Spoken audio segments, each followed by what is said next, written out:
మేడిగడ్డ మేడిపండేనా, కాళేశ్వరం కంచికేనా?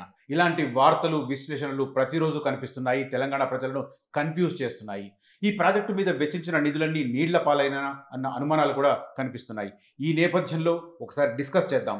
తెలంగాణ సాగునీటి రంగం మీద విస్తృత స్థాయిలో అధ్యయనం చేసిన తెలంగాణ ఉద్యమకారుడు, అదే రకంగా రాజకీయ విశ్లేషకులు ప్రకాష్ మనతో ఉన్నారు. ఒకసారి మాట్లాడదాం. మనం మేడిపండు అంటున్నారు మేడిగడ్డను. నిజంగానే అదే పరిస్థితి. మీరేమో ఇదంతా టెంపరరీ ఇష్యూ, మంచిదైపోతుంది ఇదంతా అని చెప్పి మీరు చెప్తున్నారు.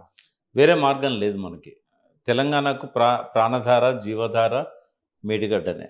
మేడిగడ్డను పక్కకు పెట్టినట్టయితే తెలంగాణ మళ్ళీ ఒక 20 ఏళ్ళు వెనక్కెళ్తుంది.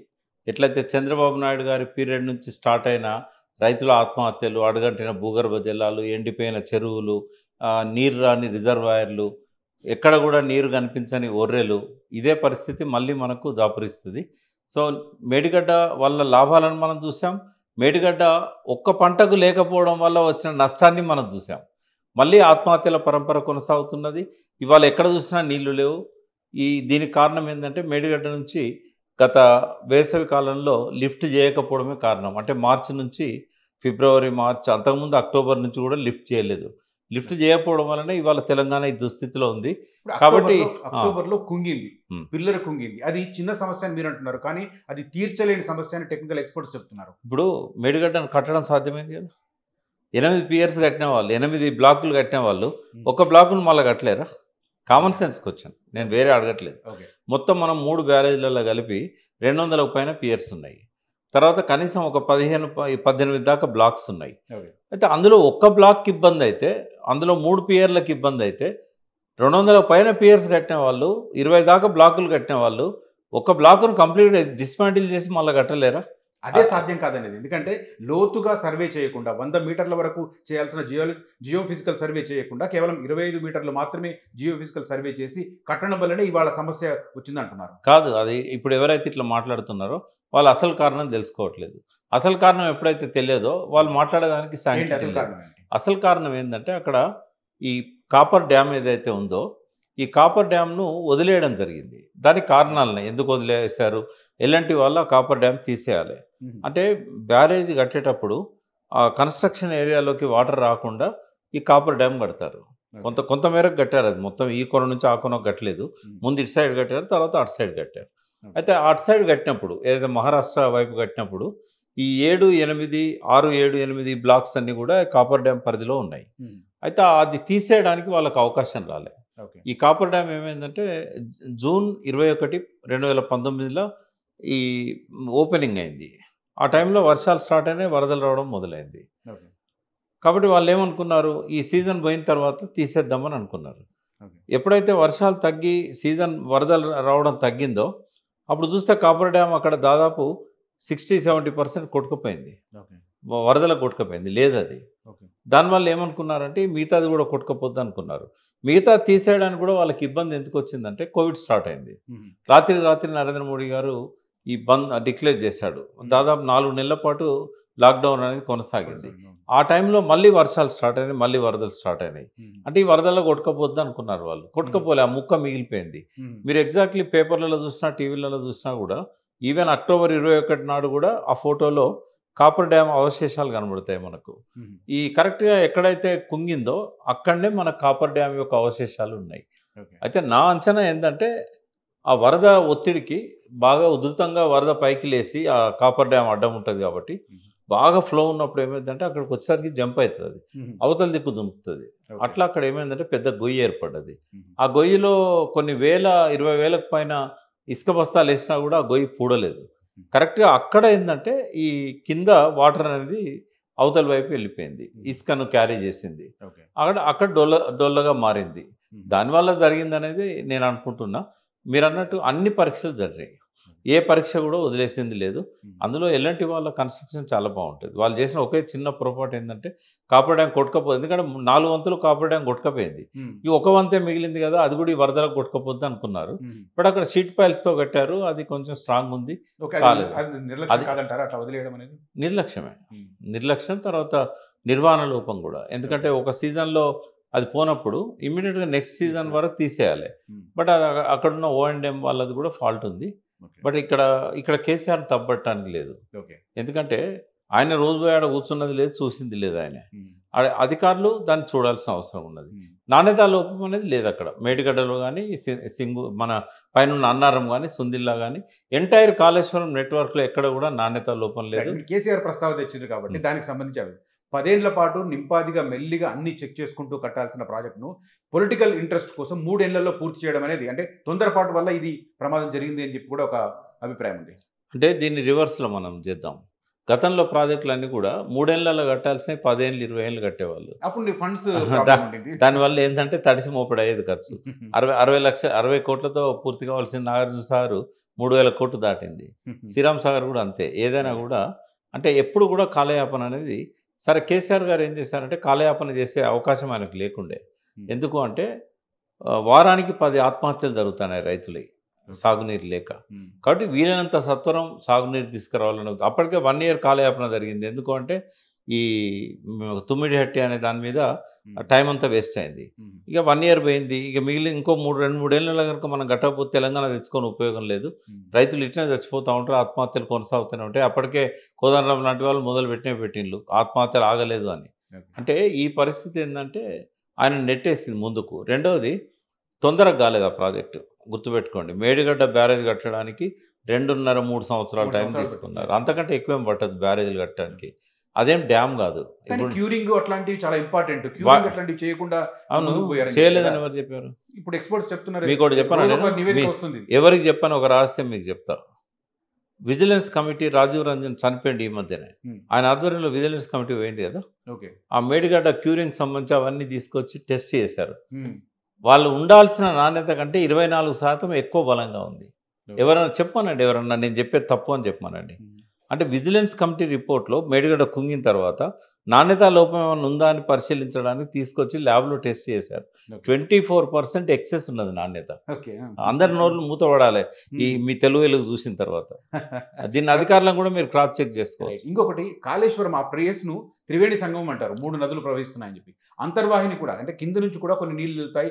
దానికి సంబంధించిన దాన్ని పరిగణలోకి తీసుకుపోవడం ఇబ్బంది అయిందంట. లేదు, అది మొత్తం అన్ని రకాల పరిశీలనలు పరీక్షలు అన్నీ జరిగిన తర్వాతనే. ఇంకోటి మీరు అన్న అంతర్వాహిని త్రివేణి సంగమం స్టార్ట్ అయిన తర్వాత 18-20 కిలోమీటర్ల దూరంలో మేడిగడ్డ ఉంది. అక్కడే కట్టలేదు, అక్కడికి 20 కిలోమీటర్ల దూరంలో ఉంది.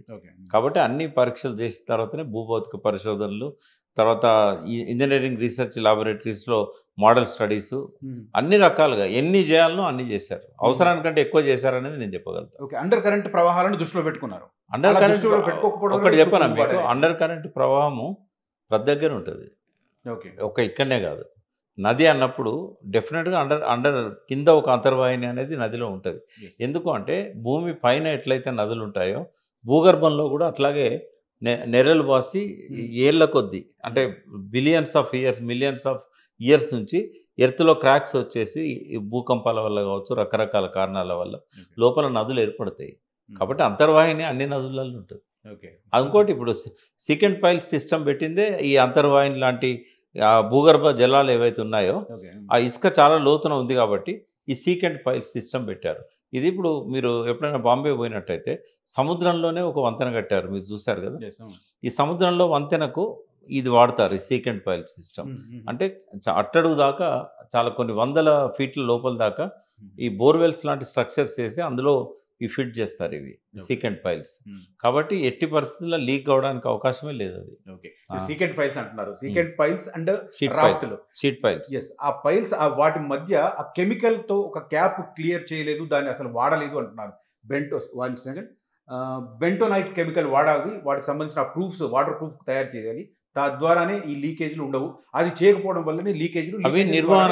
అది నిర్వహణకు సంబంధించింది. ఎవ్రీ ఇయర్ ఏంటంటే ఎక్కడెక్కడనైతే అట్లా గ్యాప్స్ వచ్చినాయో వస్తుంటాయి. ఈ O&M అనే డిపార్ట్మెంట్ ఉన్నది దానికి అన్నట్టు. దాని బడ్జెట్ కూడా ప్రతి సంవత్సరం పెడతా ఉంటారు, మెయింటెనెన్స్ బడ్జెట్. అది జరిగింది. అది ఇప్పుడు నేను చెప్పిందే కారణం అవుతుంది. ఫైనల్గా తేల్చేది ఏంటంటే ఈ కాపర్ డ్యామ్ తీసేయకపోవడం వల్లనే.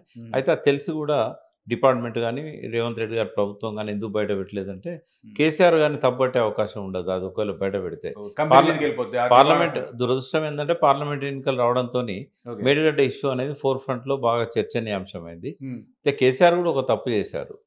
కేసీఆర్ గారు కనుక అక్టోబర్ 21 నాడు ఇది ఎప్పుడైతే కుంగిందో 22 ఎర్లీ మార్నింగ్ హెలికాప్టర్ తీసుకొని ఈఎన్సీలను నిపుణులను కూర్చోబెట్టుకొని మేడిగడ్డ దగ్గర పోయి అప్పటికి అర్థమైపోయేది. ఎందుకంటే నీళ్ళన్నీ కూడా అప్పటికి డిలీట్ అయిపోయినాయి.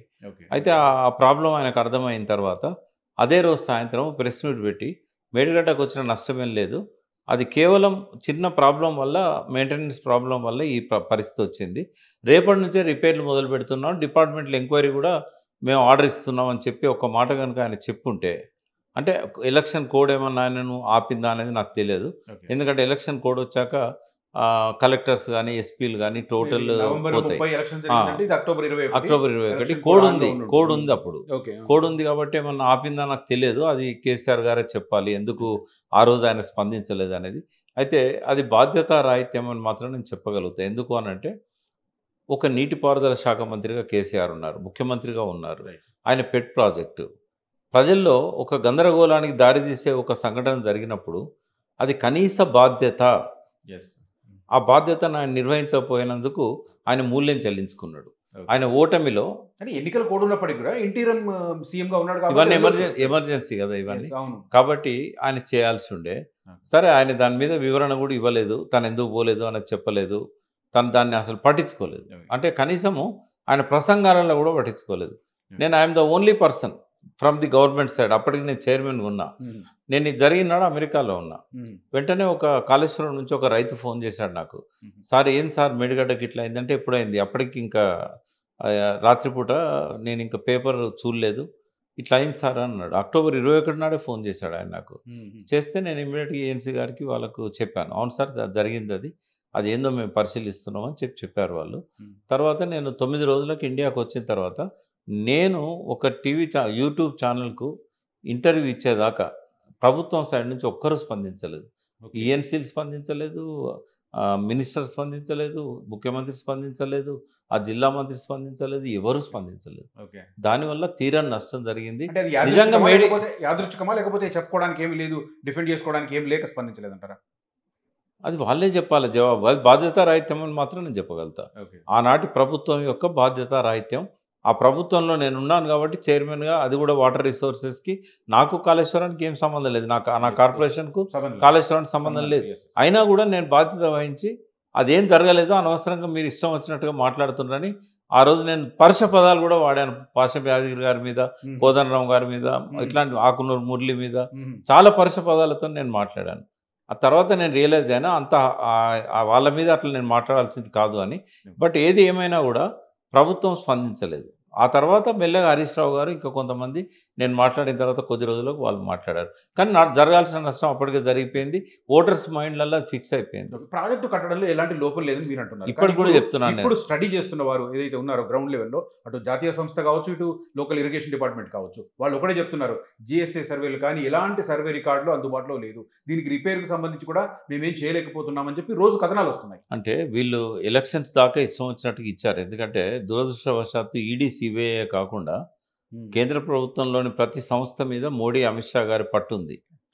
వాళ్ళు ఇండిపెండెంట్గా స్వతంత్రంగా పనిచేయించుకునే అవకాశం లేదు. ఆడ పైనుంచి ప్రెజర్స్ ఉంటాయి. ఇప్పుడు నేషనల్ డ్యామ్ సెక్యూరిటీ అథారిటీ కూడా వాళ్ళ డైరెక్షన్లోనే రిపోర్ట్స్ లీక్లు ఇస్తుందంటారా?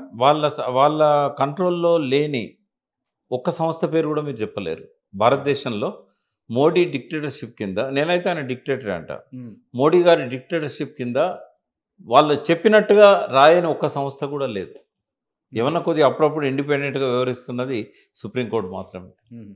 ఓకే, అంటే ఇప్పుడు ఈ ఎన్డీఎస్ఏ ఇస్తున్న రిపోర్ట్ బయాస్డ్ అంట. ఎన్డీఎస్ఏ ఇచ్చే ఫస్ట్ రిపోర్టు అక్టోబర్ 23 నాడు కిషన్ రెడ్డి గారు రాసిన లేఖను, ఎన్డీఎస్ఏ ఇచ్చిన రిపోర్టును రెండింటి పట్టుకుంటే వర్డింగ్తో సహా, పేరాలతో సహా సేమ్ ఉన్నది.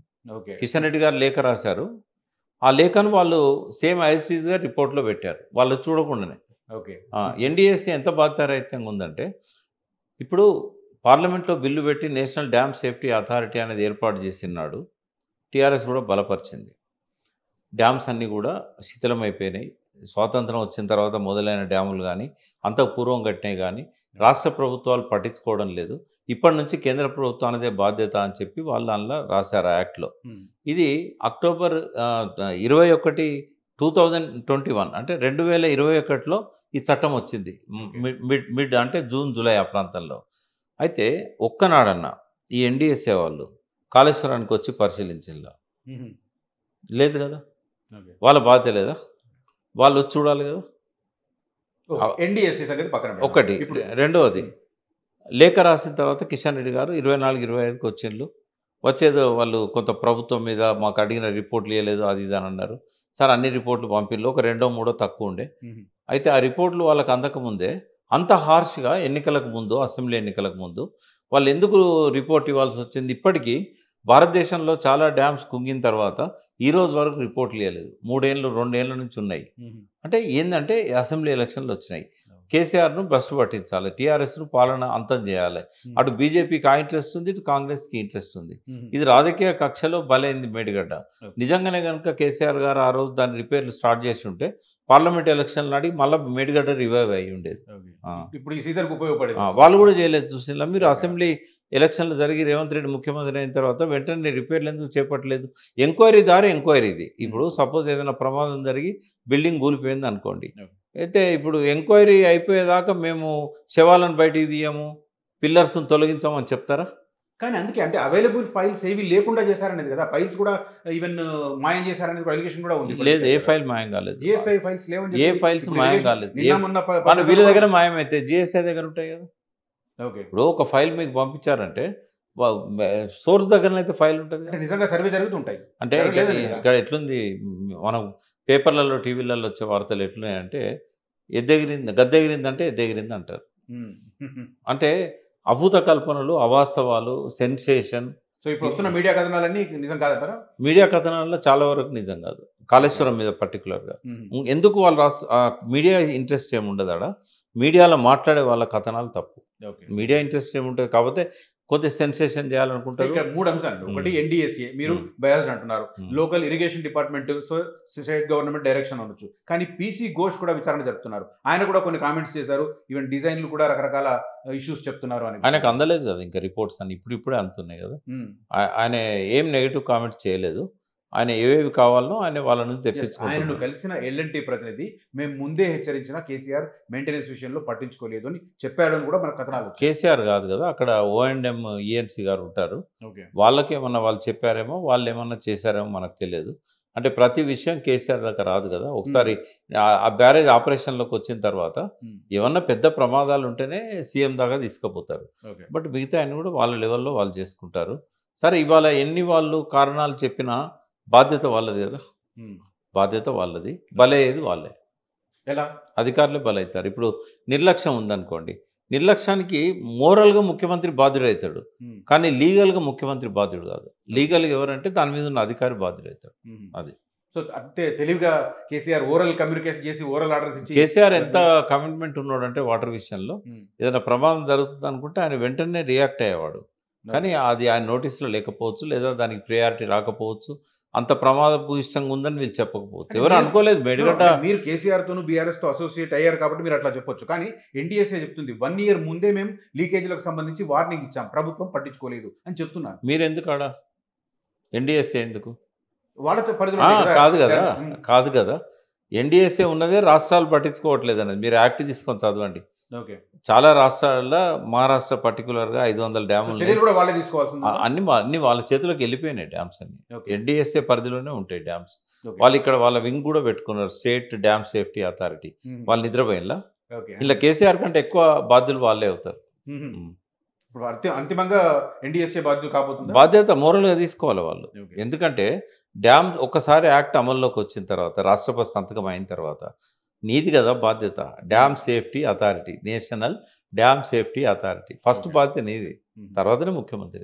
ఓకే, ఇప్పుడు ఓవరాల్గా ఈ కాళేశ్వరం దాని కింద నిర్మించిన ఈ బ్యారేజీలు ఏవైతే ఉన్నాయో వాటి ఉపయోగం భవిష్యత్తులో ఉంటుందంటారా, లేకపోతే ఈ దెబ్బల వల్ల మిగతా అన్ని ఎఫెక్ట్ అవుతాయంటారా? నేనేమంటున్నా, శరీరంలో ఒక బొటమనేలుకి ఎక్కడో చిన్న స్వెల్లింగ్ వచ్చి డాక్టర్ కంటిన్యూగా దాన్ని రిపేర్ చేస్తూ పోతుంటాడు. మనిషిని చంపడు కదా. అంటే చిన్న బొటమనేలుకు మందు పెడితే తగ్గేదానికి, లేదా అవసరమైతే ఆంపిటేషన్, ఆ ఒక్క బొటమనేలు తీసేయాల్సి వస్తుందేమో, కానీ మొత్తం శరీరం అంతా పోదు కదా. సో ఇది 200 పైన ఉన్న పియర్స్లల్లో 3 పియర్లు ఒక్క బ్లాకు 11 పియర్స్ ఉంటాయి. అదొక్కటి రిపేర్ చేయడానికి అది పనికే రాదు అని చెప్పడం అనేది మూర్ఖత్వం. రెండవది నాణ్యత లోపం ఉంటే దాని బ్యారేజ్ 5 ఏళ్ళు ఎడతట్టుకున్నది, 4 ఏళ్ళు ఎడతట్టుకున్నది. 4 ఏళ్ళలో ఎంత వరద వచ్చింది తెలుసా? ఇప్పుడు ఆ కాళేశ్వరం ప్లేస్లో 500 సంవత్సరాలలో ఎన్నడూ రానంత వరద వచ్చింది. ఆ బ్యారేజ్ కట్టినప్పుడు ఏం చేస్తారంటే 500 ఇయర్స్ రికార్డు తీస్తారు. బ్రిటిష్ వాళ్ళకంటే ముందు నుంచి ఉన్న రికార్డు తీసినప్పుడు ఏంటంటే 28 లక్షల క్యూసెక్లు హైయెస్ట్ రికార్డ్ అది. అయితే వీళ్ళు ఏం చేశారు, అంత వరద వస్తుందో రాదో కానీ సేఫ్ సైడ్ అని చెప్పి 28,25,000 క్యూసెక్లకు బ్యారేజ్ నిర్మించారు. వరద ఎంత వచ్చింది తెలుసా? 28,75,000 క్యూసెక్లు వచ్చింది. బ్యారేజ్ పైనుంచి నిలిపోయినాయి. అయినా కూడా ఏం కాలేదు బ్యారేజ్కి. ఒకవేళ బ్యారేజ్లో లోపం ఉండుంటే నాసిరకమే అయ్యి ఉంటే ఆ వరద కొట్టుకపోయేది బ్యారేజ్. గోదావరి మహా ఉధృతంగా వచ్చే నది, భారతదేశంలో అత్యంత వేగంగా ఉధృతంగా వచ్చే నది గోదావరి మాత్రమే. మరి ఇక ఎందుకు మిగిలింది? పోనీ సుందిల్లా అన్నారం ఉన్నాయి, అవి ఏం డ్యామేజ్ అయినాయి అని చెప్పి అవి పనికిరావు అని అంటున్నారు. అందులో కేవలం సీపేజ్ వస్తున్నది. నేను ఇదివరకు కూడా చెప్పాను, మళ్ళీ చెప్తున్నా, మీరు కెమెరా తీసుకొని భారతదేశంలో ఏ డ్యామ్ కన్నా ఇవ్వండి, కొత్త గట్టిన ఇవ్వండి, పాత ఇవ్వండి, సీపేజ్ లేని బ్యారేజ్ కానీ డ్యామ్ కానీ ఏదన్నా ఒకటి పేరు చెప్పండి. అవి సహజం కదా. వాటిని ఏం చేస్తానంటే మ్యాగ్నిఫై చేసి భూతద్దంలో పెట్టి అవి ఏంటంటే చిన్న బెంటోనైట్ మీరు చెప్పింది అది పెడితే ఆగిపోద్ది ఆ సీపేజ్. అట్లా అన్నారంలో ప్రతి నెల పెడుతూనే ఉంటారు. ఎక్కడైనా ఏ బ్యారేజీలో అయినా అది రెగ్యులర్గా వాడేది. అది రాఫ్ట్కును సీకెండ్ పైల్స్ మధ్యలో ఎక్కడ చిన్న చిన్న గ్యాప్స్ వచ్చిన తర్వాత కన్స్ట్రక్షన్ టైంలోనే వాడలేదు అనేది ఇక్కడ కదా. కన్స్ట్రక్షన్ టైంలో వాడకపోతే కన్స్ట్రక్షన్ టైంలో వాడకపోతే ఇన్ని రోజులు ఉండవు, అవి ఎప్పుడో పోయేటి. ఆ 3 పియర్లు ఎందుకు గుంగుతాయి, మిగతా ఎందుకు గుంగవు? ఇదంతా ఎన్నికల డ్రామా. ఎన్నికల కోసం చాలా పెద్ద చేసి చెప్పారు. ఇప్పుడు అయిపోయినాయి కదా ఎన్నికలు. ఇప్పుడు కేసీఆర్ బదనాం చేస్తే కొత్తగా వచ్చేది ఏం లేదు వాళ్ళకి. ఇప్పుడు వస్తున్నవి ఈ డ్యామేజ్ వార్తలన్నీ ఇప్పుడు వస్తున్నాయి ఎన్నికల తర్వాత, లోక్సభ పోలింగ్ ముగిసిన తర్వాత. డ్యామేజ్ మేడిగడ్డకు రాలేదు, ఈ మాట్లాడటంలో మెదళ్ళల్లో వచ్చింది డ్యామేజ్. కేసీఆర్ తోని ఒక పిచ్చోడు అని లైవ్లో అనిపించుకున్న ఒక వ్యక్తి, ఆ వ్యక్తి ప్రెస్ క్లబ్లో పెద్ద మీటింగ్ పెడతాడు, దాని మేధావులంతా పోయి ఇష్టం వచ్చినట్టుగా మాట్లాడుతుంటారు. దీన్ని నేను ఆగం బ్యాచ్ అంట. ఈ బ్యాచ్ ఏదైతే ఉందో మొన్న అక్కడ మాట్లాడిన వాళ్ళంతా ఆగం బ్యాచ్. ఇది తెలంగాణలో ఆగం ఎక్కువ ఉంటుంది, ఎందుకంటే ప్యూర్లీ రైస్ తినే స్టేట్ మనది. ఈ రైస్తో ఏమవుతుంది అంటే చెప్తేనండి, ఉప్పు కారము ఇవన్నీ కూడా రైస్తో పాటు కర్రీస్లలో లోపలికి పోతాయి. ఈ లోపలి పోయినాక వెంటనే గ్లూకోజ్లో కలిసేది ఏంటిది? రైస్. వేరే ఏది తిన్నా కూడా అంత ఫాస్ట్గా కలవదు. కాబట్టి అందులో ఉన్న సాల్ట్ తర్వాత కారము ఇవన్నీ ఏం చేస్తాయంటే వెంటనే ఎమోషన్ తెప్పిస్తాయి. అందుకే తెలంగాణ ప్రజలలో ఒక్కసారి ఆగం బాగుంటుంది, ఆవేశం బాగుంటుంది. ఆగం అంటే ఆవేశం. ఇక ఈ ఆవేశం ఎంత ఎమోషన్ ఉంటుందంటే ఎదురుగుంటే వాడిని నరికేస్తామన్నంత ఉంటుంది అన్నట్టు. వీళ్ళకు రీజనింగ్ అనేది లేదు, వీళ్ళకి చిత్తశుద్ధి లేదు. వీళ్ళకి ఏంటంటే కేసీఆర్ మీద కోపం ఉంటే కేసీఆర్ చేసిన అన్ని పనులను కూడా తప్పు పడతారు. అసలు అందులో ఎవరికైనా ఇరిగేషన్ మీద నాలెడ్జ్ ఉందా? ఏం నాలెడ్జ్ ఉంది? వాళ్ళు ఏం చూసిండ్రు అక్కడ? అలా మేడిగడ్డ పోయి చూసి వచ్చిన వాళ్ళు ఎంతమంది ఉన్నారు? ఇష్టం వచ్చినట్టుగా నోటికి వచ్చినట్టుగా మాట్లాడిండ్రు. అంటే ఇటువంటి ఆగం బ్యాచ్లు తెలంగాణలో ఉన్నాయి కాబట్టి చాలా నష్టం జరిగింది. 1200 మంది యువకులు బలిదానాలకు కూడా ఈ ఎమోషనే కారణం, ఈ ఆవేశమే కారణం. ఇప్పటికైనా బుద్ధి తెచ్చుకొని ఆవేశాన్ని తగ్గించుకుంటే జాతికి మంచిది, తెలంగాణకు మంచిది, వాళ్ళ ఆరోగ్యాలకు ఇంకా మంచిది. వాళ్ళు ఎంత ఆవేశపడ్డా కేసీఆర్కి వచ్చే నష్టం ఏందండి? ఏమన్నా వస్తుందా కేసీఆర్?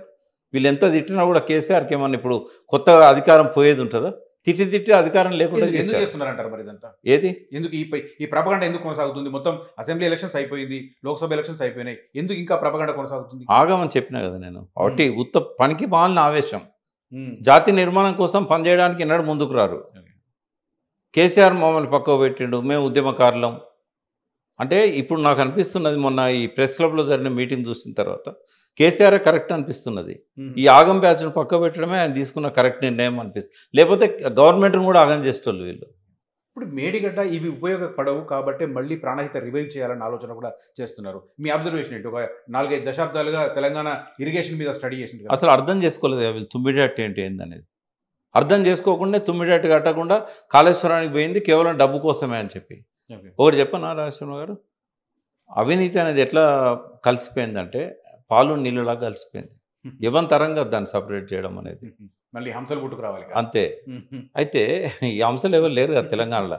సాధారణ ఓటర్ కూడా అంశలాగా లేడు కదా, కరప్ట్ అయిపోయింది కదా. అంటే అవినీతి అనేది ఎక్కడ ఇందు గలదు అందు లేదని సందేహం వలదు, ఎందెందు వెతికి చూసినా అందందే కలదు అవినీతి అనేది మనం అర్థం చేసుకోవాలి. ఫస్ట్ గివెన్ సిచ్యువేషన్ అర్థం చేసుకోవాలి. ఇప్పుడు ఆయనే ఒకవేళ తుమ్మిడాటి మీద పెట్టేది కాళేశ్వరం మీద పెట్టిండు డబ్బుల కోసం అన్నాడు. అక్కడనే డబ్బులు తీసుకోవచ్చు కదా తుమ్మిడాటి కాడ, కాళేశ్వరంకి ఎందుకు పోవాలి ఆయన? పాలమూరులో తీసుకోవచ్చు కదా. అంటే గవర్నమెంట్లో ప్రతి పనిలో కూడా ఈ బడ్జెట్ ఎక్కడ పెడితే అక్కడ తీసుకోవడానికి అవకాశం ఉంది కదా. అంటే అవినీతి కోసమే కాళేశ్వరం దిక్కు పోయిండు అని అంటే అవినీతి ఇక్కడ చేయడానికి లేదు ఆ స్కోప్. కొత్త ప్రాజెక్ట్ కాకుండా పాత ప్రాజెక్ట్ టేకప్ చేసి దాంట్లో కూడా అది పాత రిపేర్ చేసినా కూడా తీసేసుకోవచ్చు. చాతనైతే అవినీతిని బయటపెట్టాలి. ఇప్పుడు రెండు ప్రభుత్వాలు ఉన్నాయి, కేంద్రంలో బీజేపీ ఉంది, రాష్ట్రంలో ఇది ఉంది. ఎందుకు అవినీతిని బయటపెట్టారు? మీకు చాతనవుతుందా? దమ్మున్నదా? దమ్ముంటే అవినీతిని బయటపెట్టండి. సాక్షాత్తు పార్లమెంట్లో ఉత్తమ్ కుమార్ రెడ్డి పిసిసి ప్రెసిడెంట్గా ఉన్న రోజులు ఆయన అడిగిన ప్రశ్నకే కాళేశ్వరంలో ఎంత అవినీతి జరిగింది అని చెప్పి అడిగితే గజేంద్ర సింగ్ షెకావత్ జలశక్తి శాఖ మంత్రి కాళేశ్వరం ఫైళ్ళని తెప్పించుకొని విచారణ చేసినాం, ఎక్కడ కూడా అవినీతి లేదు అని అన్నాడు. అంటే పార్లమెంట్లో చెప్పింది నమ్మాలనా, ఎలక్షన్ ప్రచారంలో చెప్పింది నమ్మాలనా, ఈ తొట్టి గ్యాంగ్ అంతా యూట్యూబ్లలో చెప్పింది నమ్మాలనా? ఓకే. అంటే అవినీతి ఉంటే ఎందుకు పట్టుకోవట్లేదు? ఇప్పుడు ఎంక్వైరీలు కొనసాగుతున్నాయి, 2 ఎంక్వైరీలు నడుస్తున్నాయి. ఒకటి ఇంకో వేరే కేసులో జస్టిస్ ఎల్ నరసింహారెడ్డి కొనసాగుతుంది, దీంట్లో జస్టిస్ పిసి ఘోష్ కొనసాగుతుంది. వీటి అల్టిమేట్ ఏం జరగబోతుంది అంటారు? ఇవి ఎలక్షన్ల కోసం వేసిన కమిటీలు, అల్టిమేట్గా ఏం జరగదు. ఆ నిర్లక్ష్యమా ఏదన్నా కారణం అనేది తేలితే ఆ కారణం దానికి ఎవరైతే కారకులో వాళ్ళను శిక్షించమని చెప్పి గవర్నమెంట్కు వాళ్ళ నిర్లక్ష్యానికి మూల్యం చెల్లించాలి కాబట్టి గవర్నమెంట్కు పంపిస్తారు. అంతకుమించి జరిగేది ఏం లేదు. కేసీఆర్ సేఫ్ అంటారా? కేసీఆర్ సేఫ్ అంటే ఆయన ఏం తప్పు చేయండి, ఎందుకు ఆయనను పని చేస్తుంది కోర్టు? సాక్ష్యాధారాలు ఉండాలి కదా. అసెంబ్లీలో సెషన్ పెట్టి స్పెషల్గా పవర్ పాయింట్ ప్రజెంటేషన్ ఇచ్చి డిజైన్లలో కూడా నేను ఇన్ఫ్లుయెన్స్ చేశానని ఆయనే ఆన్ ద రికార్డ్ చెప్పుకున్నారు. అట్లా చేయలేదు, అట్లా చెప్పలేదు ఆయన. ఆయన ఏంటంటే ఆయన మొత్తము పరిస్థితిని అర్థం చేయించిండు. డిజైన్లలో నేను ఇన్ఫ్లుయెన్స్ చేసిన అని ఎక్కడ అనలేదు. కాళేశ్వరం స్థలాన్ని నేనే ఎంపిక చేసిన అని చెప్పి ఎక్కడ అనలేదు ఆయన. అయితే ఆయన ఏంటంటే ఆయన గొప్పతనం ఏంటంటే ఆయన తెలంగాణలో ఎక్కడెక్కడనైతే నీళ్లు రావాల్సిన అవకాశాలు ఉన్నాయో వాటి పైకి పోయి ఆయన ఎంక్వైరీ చేశాడు. అంటే ఫస్ట్ టైము మంజీరా మీద అక్రమ ఆనకట్టలు కట్టిన విషయాన్ని నేనే ఎక్స్పోజ్ చేశాను 2002లో. మొత్తం మంజీరా మీద up to upper Manjira dam ఏది బీడ్ జిల్లాలో ఉంది, అక్కడ దాకా దాని మీద ప్రయాణం చేసి మహారాష్ట్ర 32 అక్రమ బ్యారేజీలు కట్టి లిఫ్ట్ ఇరిగేషన్ స్కీమ్స్ పెట్టింది. కర్ణాటక 5 కడుతున్నది అని చెప్పి ఆ రోజు నేను చెప్తే మధ్యాహ్నం పూటనే చంద్రబాబు నాయుడు హెలికాప్టర్ పంపి ప్రకాష్ చెప్పింది కరెక్టే అనేది నిర్ధారణకు వచ్చిండు ఆ రోజుల్లో. అయితే ఇదే అన్నిటి మీద జరిగింది, భీమా మీద జరిగింది, కృష్ణా మీద జరిగింది, గోదావరి మీద జరిగింది. ఈ బాబ్లీ అన్నారు కదా, బాబ్లీకి పైన కూడా ఇంకా 12 ఉన్నాయి. అయితే వీటన్నిటి వల్ల ఆయన అసెంబ్లీలో దాన్నంతా పవర్ పాయింట్ ప్రజెంటేషన్ ఇచ్చి మనకు పైనుంచి నీళ్ళు వచ్చే అవకాశాలు లేవు, గోదావరిలో పైనుంచి వచ్చే నీళ్ళు లేవు, మనకు దిక్కు కింద ప్రాణయితేనే ఇక్కడి నుంచే మనం తీసుకుపోవాలని చెప్పేసి ఆయనే ఆ ప్రజెంటేషన్ ఇచ్చాడు. అయితే ఇక్కడ మనం అందరు గమనించాల్సింది ఏంటంటే తుమ్మిడట్టి వాస్తవంగా తుమ్మిడట్టి కట్టాలని బలంగా అనుకున్నది, దానికోసం కార్యాచరణకు పూనుకున్నది కేసీఆర్ ప్రభుత్వమే. 1 ఇయర్ ఆలస్యమైంది దానివల్ల. తుమ్మిడట్టి అనేది సాధ్యం కాదని తెలిసిన తర్వాతనే ఆయన కాళేశ్వరానికి పోయాడు. అయితే ఇక్కడ రికార్డ్స్ ఉన్నాయి కదా, జలశక్తి శాఖ కరెస్పాండెన్స్ ఉన్నది, అందులో స్పష్టంగా చెప్పారు. ముందేమో వాళ్ళు రాజశేఖర రెడ్డి గవర్నమెంట్ ఉన్నప్పుడు 160 టీఎంసీలకు ప్రతిపాదన పంపినప్పుడు వాళ్ళు ఓకే అన్నారు. తర్వాత డీటెయిల్డ్ స్టడీ చేశారు. స్టడీ చేసి దాదాపు ఒక 75 సంవత్సరాల వాటర్ రికార్డ్ అంతా తీసేమన్నారంటే అక్కడ మనకు 75% ఆధారపడదగ్గ జలాలు 165 టీఎంసీలు మాత్రమే ఉన్నాయి. అంటే మనం అడిగింది ఏంటంటే 160 టీఎంసీలే. అయితే 165 ఉన్నాయి, కానీ పై రాష్ట్రాలకు 60 టీఎంసీలు వాటా ఉంటుంది. కాబట్టి వాళ్ళకి ఆ వాటా పోతే మనకు వచ్చేది 102 టీఎంసీలు అని చెప్పారు వాళ్ళు. 63 టీఎంసీలు పై రాష్ట్రాల వాటా ఉందని చెప్పారు. అయితే ఈ 102 టీఎంసీలు కూడా 148 మీటర్ల ఎత్తులో కట్టుకోమన్నది మహారాష్ట్ర ప్రభుత్వం. ఎందుకంటే ఫడ్నవీస్ ఏమన్నాడంటే ముందు హరీష్ రావు గారు పోయినప్పుడు కాంగ్రెస్ గవర్నమెంట్ ఉంది, జూలైలో 2014 జూలైలో గవర్నమెంట్ ఫామ్ కాగానే ఫస్ట్ ఇరిగేషన్ మినిస్టర్ ఆయన వెళ్ళాడు. అయితే మాకు ఎలక్షన్స్ వస్తున్నాయి, ఈ టైంలో మేము ఈ గొడవలు పెట్టుకోలేము, అక్కడంతా ముంపుకు వ్యతిరేకంగా గొడవ జరుగుతుంది, మా గవర్నమెంట్ మళ్ళీ వచ్చినైతే మేము ఆలోచిస్తామని చెప్పారు. ఆ గవర్నమెంట్ రాలేదు, ఫడ్నవీస్ వచ్చాడు బీజేపీ. కేసీఆర్ గారు ఎంతో నమ్మకంతో విద్యాసాగరరావు గారు పిలిస్తే రాజ్భవన్ పోయి ఫిబ్రవరి 17 ఆయన బర్త్డే రోజు అక్కడ కూర్చొని వాళ్ళు బాగా డిస్కస్ చేశారు. ఫడ్నవీస్ ఒకటే చెప్పాడు, ఇది నేను కొట్లాడి ఇది ఆపిన ప్రాజెక్ట్ ఇది, కాబట్టి నేను మళ్ళీ దీనికి నేను ఎమ్మెల్యే అయిన తర్వాత ముఖ్యమంత్రి అయిన తర్వాత నేను వద్దన్న దాన్ని మళ్ళీ నేను ఎట్లా ఒప్పుకుంటాను, కాబట్టి ఎట్టి పరిస్థితుల్లో నేను ఆ ఎత్తుకు ఒప్పుకోను. గోదావరి నీళ్ళు తీసుకుపోవడానికి నాకు అభ్యంతరం లేదు, కానీ ఈ ఎత్తు మాత్రం నేను మా ప్రాంతం ముంపు గురవుతుంది కాబట్టి నేను ఒప్పుకోనని చెప్పిండు. అన్న తర్వాత మళ్ళీ ఏమైందంటే ఇంజనీర్స్ అంతా కూడా ఆ ప్రభుత్వం ఈ ప్రభుత్వం కలిసి ఒక ఇంజనీర్ల కమిటీ హై లెవెల్లో వేసింది. వాళ్ళు ఒక 4-5 సార్లు సమావేశమయ్యారు. జలసౌదలో, మహారాష్ట్రలో ఫీల్డ్ స్టడీ చేశారు. మొత్తం ఆ ముంపు గురయ్యే ప్రాంతాలన్నీ కూడా తిరిగి కొలిసి ఫైనల్గా ఏం చేశారంటే మహారాష్ట్ర వాళ్ళు చెప్పింది 148 అని చెప్పారు. మనం లాస్ట్ 150 అని ఇవ్వండి అని అన్నాం, లేదు 148 అన్నారు.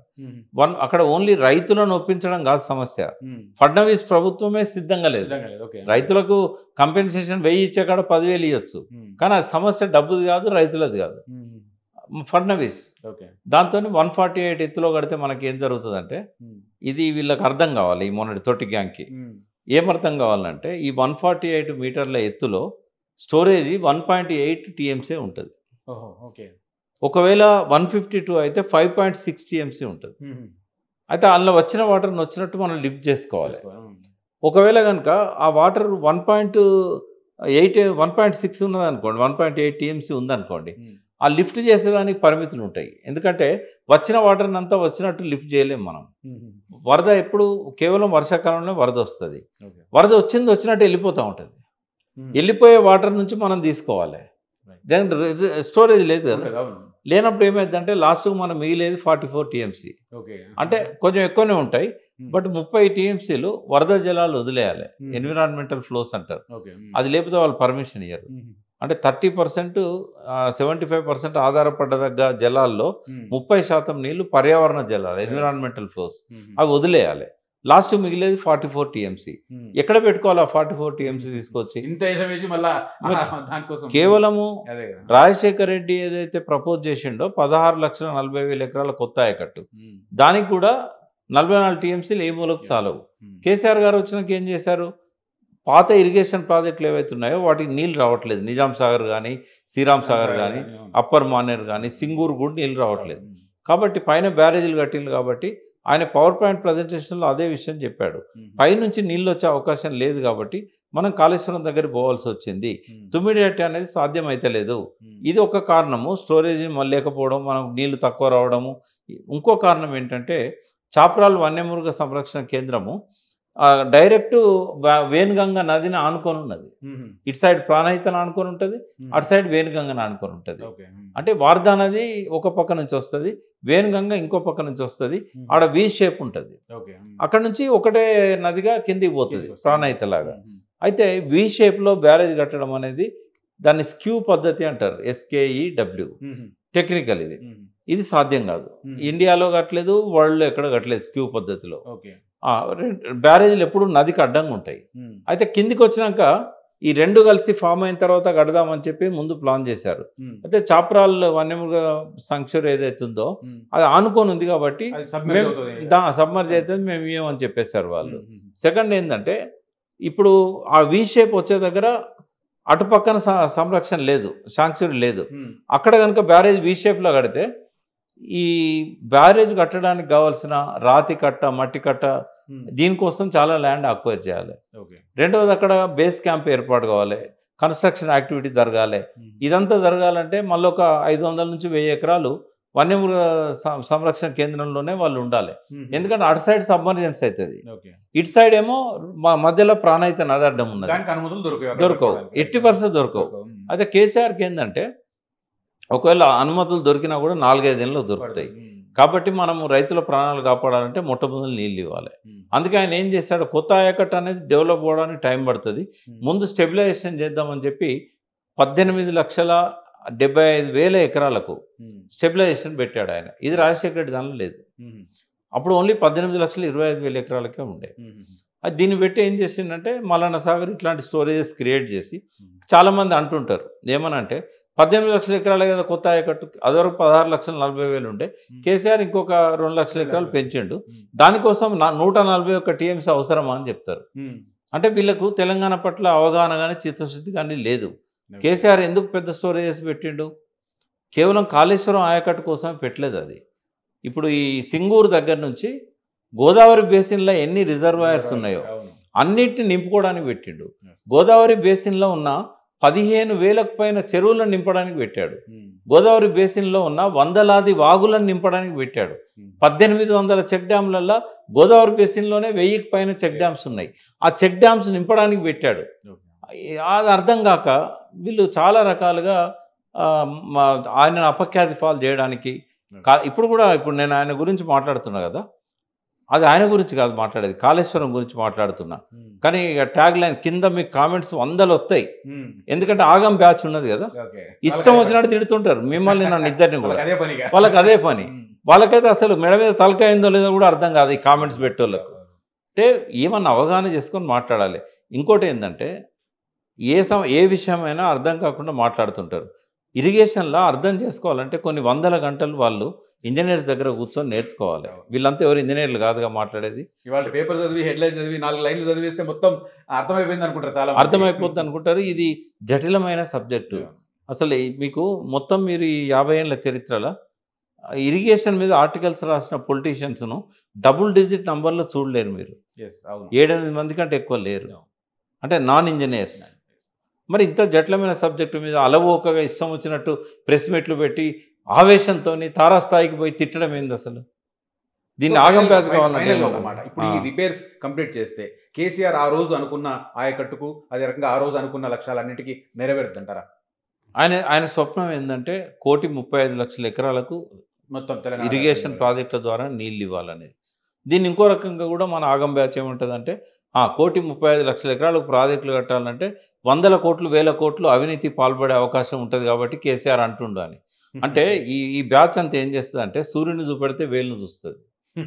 ఇప్పుడు కాళేశ్వరం ద్వారా 60 లక్షల ఎకరాల్లో పంటలు పండినాయి ఇప్పటి వరకు, అన్ని కలిపి క్యుములేటివ్గా 60 లక్షల ఎకరాల్లో పంటలు పండితే ఎన్ని కోట్ల ధాన్యం ఉత్పత్తులు వచ్చినాయి? అదివరకు 20 లక్షల ఎకరాల కంటే ఎక్కువ ప్రాజెక్టుల కింద చెరువుల కింద ఆయకట్టు లేకుండే. ఏది 1956 నుంచి 2014 వరకు చెరువుల కింద అదివరకు 12 లక్షల ఎకరాలు ఉంటే 3-4 లక్షల ఎకరాలకు పడిపోయింది. ఈ ప్రాజెక్టులు ఏంటంటే కొత్తవి కట్టినలు కానీ పాతవి శిథిలమైనవి. నిజాం సాగర్ లాంటివి ఇవన్నీ అల్లికల్లి 0 56లో 20 లక్షల ఎకరాలకి నీళ్ళు వచ్చినాయి. అప్పుడు 16 లక్షల ఎకరాలకు వచ్చినాయి. 2014లో 20 లక్షల ఎకరాలకు వచ్చినాయి. ఈ కేవలం 7 ఏళ్ల కాలంలో, అంటే కోవిడ్ టైం కూడా మనం తీసేసినట్టయితే 7 ఏళ్ల పాలనలో 80 నుంచి 85 లక్షల ఎకరాలకు నీళ్ళు ఇవ్వగలిగాడు. అందులో ఇవన్నీ స్టెబిలైజ్ అయినాయి. శ్రీరామ్ సాగర్ సెకండ్ ఫేజ్కి ఎప్పుడైనా నీళ్ళు బారినాయా? ఈ మాట్లాడే వాళ్ళు తుంగతుర్తిలో పోయి మీటింగ్ పెడితే చెంపలు పలగొడతారు వాళ్ళకి. అక్కడ రైతులు హైదరాబాద్లో కూర్చొని మాట్లాడే అలవాటైంది, బుంగలు పెట్టంగానే ఇష్టం వచ్చినట్టు తిట్టుడు అలవాటైంది. వీళ్ళు కనుక పోయి తుంగతుర్తిలో మాట్లాడితే కొడతారు వాళ్ళు. కేసీఆర్ రాకముందు మాకు నీళ్ళు ఎక్కడేరా? కాళేశ్వరం కాకముందు మాకు ఒక సుక్క నీరు వచ్చిందా? సూర్యాపేట తుంగతుర్తి క్రికెట్ ఆడిన్లు పిల్లల బహిరంగ సభ పెట్టిన తెలుసా? ఇదే అదే కెనాల్లో సూర్యాపేటలో జలసాధన వాళ్ళు బహిరంగ సభ పెట్టారు అక్కడ. ఏది కాలువలో. ఇప్పుడు మళ్ళీ పెట్టాల్సిన పరిస్థితి వచ్చింది. ఇప్పుడు కామన్ సెన్స్ ఉన్నోనికి ఒక్కటే, మేడిగడ్డ ఉన్నప్పుడు నీళ్ళు ఎట్లా వచ్చినాయి, కాలువలు ఎట్లా బారినాయి, చెరువులు ఎట్లా నిండినాయి, వాగులు ఎట్లా బారినాయి, ఎండాకాలం కూడా అలుగు దొరికినాయి కదా చెరువులు. మరి ఇప్పుడు మేడిగడ్డ 1 సంవత్సరం లేకపోతే ఎంత ఆగమైంది తెలంగాణ? అంటే శాశ్వతంగా తెలంగాణ ఆగం కావాలనుకుంటున్నారా వీళ్ళు? కేసీఆర్ ఆల్రెడీ ఓడిపోయింది ఎలక్షన్స్లో. ఇంకా ఆయననే టార్గెట్ చేసి తిట్టడం వల్ల ఉపయోగం ఏంది? ఆయన మీద కోపంతో కాళేశ్వరం అనేది కేసీఆర్ సంపద కాదు, కేసీఆర్ ఆస్తి కాదు, అది జాతి సంపద. ఆ జాతి సంపదను కాపాడుకోవాలనే సోయండి అన్న. దాని మీద 10 రాళ్ళు వేసి పనికిరాదని చెప్పడమా? ఫైనల్గా తెలంగాణకి ఇప్పుడు బెనిఫిట్ కావాలంటే మేడిగడ్డ విషయంలో ఏం జరగాలి? ఆల్రెడీ రేవంత్ రెడ్డి గారు రిపేర్లు చేయడానికని అక్కడ ప్రయత్నాలు మొదలుపెట్టారు. కాబట్టి ఎలక్షన్స్ కోసం రేవంత్ రెడ్డి గారు ఈ గేమ్ ఆడిందని నేను అనుకుంటున్నా. కాళేశ్వరం మీద రిపేర్లు ముట్టుకోకపోవడము, న్యాయ విచారణ వేయడం, ఇట్లాంటివన్నీ కూడా ఎలక్షన్స్ కోసం చేశాడు. ఆయన పర్పస్ సర్వ్ అయింది. ఆయన రావాల్సిన సీట్లు వచ్చినాయి, కేంద్రానికి కూడా రావాల్సిన సీట్లు వచ్చినాయి. కేసీఆర్కు 0 వచ్చింది. ఇప్పుడు ఏంటంటే ఇంకా రాజకీయాలు చేస్తాడని నేను అనుకోవట్లేదు. ఎందుకంటే ఇంకా రాజకీయాలు చేసినట్టయితే ఆయన ఇంకా 5 ఏళ్ళు కూడా పరిపాలన చేయలేడు. ఆయన శాశ్వతంగా ఒక 20 ఏళ్ళు ముఖ్యమంత్రిగా ఉండాలనేది రేవంత్ రెడ్డి గారి స్వప్నం. 20 ఏళ్ళు కాదు 10 ఏళ్ళు ఉండాలన్నా కూడా ఈ ఆవేశము, ఈ మాట దురుస్తనం ఇవన్నీ పక్కకు పెట్టాలి. పక్కకు పెట్టి దీని మీద ఫోకస్ చేయాలి, అభివృద్ధి మీద ఫోకస్ చేయాలి. మేడిగడ్డ లేకుంటే ఏ చెరువుకు, ఏ ప్రాజెక్టుకు ఎక్కడికి కూడా నీళ్ళు రావు. ఇంతమంది ఇన్ని మాటలు మాట్లాడుతున్నారు కదా, ప్రత్యామ్నాయం చూపెట్టమనండి. తుమ్మిడిహట్టి ప్రత్యామ్నాయం అసలే కాదు. 44 టీఎంసీలతోని మనకు కావాల్సింది 450 టీఎంసీలు. అంటే అన్ని రిజర్వాయర్లు మన దగ్గర. ఇదివరకు కట్టిన ఎల్ఎండి దగ్గర నుంచి ఈ పాత ప్రాజెక్టులు అన్ని కలిపి భూగర్భ జలాలు కూడా కలిపి 450 టీఎంసీలు. అంటే వీటిలో నీళ్లు ఉంటే భూగర్భ జలాలు కూడా పెరుగుతాయి. ఇవన్నీ కలిపి మనకు 450 టీఎంసీలు ఉన్నాయి. మనం గోదావరి నుంచి తీసుకోవాల్సింది 954 టీఎంసీలు. కనీసం ఇప్పుడు ఈ 450 టీఎంసీలు నింపుకున్నా కూడా గోదావరి బేసిన్ అంతా కూడా సస్యశ్యామలం అవుతుంది. అయితే ఈ ఆవేశాలు, అనర్థాలు మానేసి ఒక అర్థవంతమైన చర్చ పెట్టి రేవంత్ రెడ్డి ప్రభుత్వం మీద ఒత్తిడి తెచ్చి వెంటనే దీన్ని స్టార్ట్ చేయాలి అనేది వాళ్ళు చేసినట్టయితే అది వాళ్ళు తెలంగాణ కొంత మేలు చేసిన వాళ్ళు అవుతారు. ఈ ప్రభుత్వం మీద కొంత ఒత్తిడి అనేది అవసరం. ఎందుకంటే ఒత్తిడి లేకపోతే ఏమైందంటే రేవంత్ రెడ్డి ఇచ్చిన హామీలకే ఆ డబ్బులు సరిపోతాయి. మేడిగడ్డకు డబ్బులు ఉండవు, దేనికి డబ్బులు ఉండవు. కాబట్టి ఈ ఒత్తిడి ఉంటే ఆయన మళ్ళీ కొంత అప్పన్న తెచ్చి చేస్తాడు. కాబట్టి ఈ కరప్షన్ ఇట్లాంటి అలిగేషన్స్ అనేటివి ప్రూవ్ చేయలేని వాటి మీద ఉన్నదా లేదా అనేది నేను నేను మొదలే చెప్పాను, అవినీతి అనేది ఎందులోనైనా ఉంటుంది, లేకుండా ఏ ప్రభుత్వాలు మనజాలవు. కానీ అది బయట పెట్టే అవకాశం లేదు. ఎందుకంటే ఒక ప్రొసీజర్ ఎట్లుంటుంది ఎస్ఎస్ఆర్ రేట్లు అని ఉంటాయి. అది తయారు చేసేవాళ్ళు ఎవరు? ఇదే డిపార్ట్మెంట్లో ఉన్నోళ్ళు. ఆ 40 రూపాయలు దానికి 60 రూపాయలు వేయచ్చు, 80 రూపాయలు వేయచ్చు. ఒకవేళ ఎవరికైనా ఇంట్రెస్ట్ ఉంటే ఇతర ప్రాజెక్టులలో ఏ రేట్లు వేసిండ్లు, ఇతర కంపెనీలు ఎట్లా సప్లై చేసినాయి, ఇంత లోతుగా రీసెర్చ్ చేస్తే తప్ప అవినీతి ఉన్నదని నమ్మించలేరు. ఊరికే రాళ్ళేస్తారు, జనం నమ్ముతారు. సోషల్ మీడియా ఉంది కాబట్టి అది ప్రచారం చేస్తూనే ఉంటుంది. వాళ్ళకి రేటింగ్ కోసం వాళ్ళు పెడుతూనే ఉంటారు. ఇట్లాంటివన్నీ జరుగుతూ ఉంటాయి. ఓవరాల్గా ఇప్పుడు పొలిటికల్ ఇంట్రెస్ట్ కాకుండా స్టేట్ ఇంట్రెస్ట్ అయితేనే ఆ ప్రాజెక్టుకు యూస్ఫుల్ అవుతుందంట. 100% మేడిగడ్డ లేనిది తెలంగాణ భవిష్యత్తు లేదు. ఒక్క మహబూబ్నగర్ జిల్లా తప్ప మొత్తం తెలంగాణకు కేవలం మేడిగడ్డ దిక్కు. మేడిగడ్డ లేకున్నా కూడా మనం ఎత్తిపోసుకోవచ్చు. ఎప్పటి వరకు అంటే మనకు అక్టోబర్ నవంబర్ దాకా ఆ మేడిగడ్డ బ్యారేజ్ లేకున్నా కూడా ఆ కన్నెపల్లి పంప్ హౌస్ అని ఈ మీరన్న అంతర్వాహిని స్టార్ట్ అయ్యేది ఆ 3 త్రివేణి సంగం ప్రాంతంలో కన్నెపల్లి పంప్ హౌస్ ఉంది కాళేశ్వరం దగ్గర, 1 కిలోమీటర్ పోయిన తర్వాత. అయితే అక్కడ స్టోరేజ్ మనకు సహజంగానే నదిలో ఉంటుంది. అప్పుడు ఆ ఫ్లోస్ ఉంటాయి, నవంబర్ దాకా ఉంటాయి. కొన్నిసార్లు అక్కడ నుంచి మనకు మొత్తం 11 పంపులు పనిచేయకపోయినా 3 టీఎంసీలు ఒకే రోజు తీసుకోకపోయినా కూడా ఓ 2 టీఎంసీలను లిఫ్ట్ చేసుకోవడానికి అవకాశం ఉంటుంది. ఇంకోటి వర్షాకాలంలో అన్ని దిక్కులో కూడా నీళ్ళు వస్తుంటాయి, పైనుంచి కూడా కొంత నీళ్ళు వస్తాయి. అయితే ఇవన్నీ కూడా లిఫ్ట్ చేసుకోవడానికి అవకాశం ఉంటుంది. కాబట్టి మేడిగడ్డ కేవలం నవంబర్ నుంచి మే వరకు అప్పుడు వచ్చిన కొద్ది నీళ్ళను ఎత్తిపోసుకోవడానికి మేడిగడ్డ ఆనకట్ట అనేది అవసరం. ఇంకొక 2 విషయాలు చెప్తాను నేను. ఇక్కడ ఏంటంటే ఇది భారము, ఇది వైట్ ఎలిఫెంటు, ఇది ఒక్కొక్క రైతుకు ఎకరానికి ₹1,00,000 అవుతాయి అని ఇష్టం వచ్చినట్టుగా మాట్లాడుతున్నారు. అది తప్పది. కాళేశ్వరము కాగ్ ఏదో రిపోర్ట్ ఇచ్చిందని చెప్పి దాన్ని పట్టుకొని వేలాడుతున్నారు. కాగ్ రిపోర్టుకు రేవంత్ రెడ్డి ప్రభుత్వం ఇచ్చిన సమాధానం మీకు దొరుకుతుంది. జలసౌద పోయి కాగ్ రిపోర్టుకు మీరు ఇచ్చిన ఆన్సర్ ఇవ్వండి అంటే వాళ్ళు ఇస్తారు. ఆర్టీఏ వేసినా కూడా ఇస్తారు. రేవంత్ రెడ్డి ప్రభుత్వం ఏం చెప్పింది అని అంటే ₹52 దాని మీద ఆదాయం ఉంది, ఖర్చు రూపాయి ఉంది అని అన్నది. నేను కేసీఆర్ గవర్నమెంట్ ఇచ్చింది చెప్తలేను.